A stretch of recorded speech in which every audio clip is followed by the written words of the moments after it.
संस्कृति हो त्यो श्रम संस्कृति। हर्क सान्थानको एक्लो संस्कृति होइन, त्यो श्रम संस्कृति हामी सबैको हो। यो उद्घोषका साथ हामी गफ गर्नेछौँ। म यहाँ आज झापाको माटोसँग बोल्न आएको छु। झापाको माटो मसँग बात मार्छ हो। झापाको माटोले के भन्छ? यो देश बचाउनु पर्छ कि भन्छ कि बिगार्नु पर्छ भन्छ? यो देश बचाउनु पर्छ।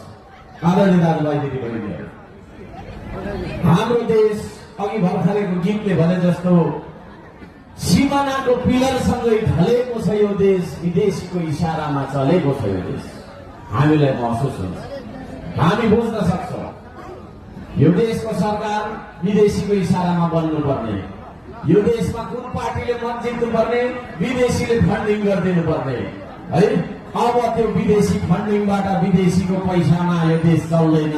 यो देश चल्छ तपाईँ हाम्रो आफ्नो इमान्दारीमा, तपाईँ हाम्रो आफ्नो पाखुराको दममा। आदरणीय दाजुभाइ दिदीबहिनीहरू, यो श्रम संस्कृति पार्टी त्यही पार्टी हो जुन विदेशी शक्तिको इशारामा आज सुरु भएको छैन।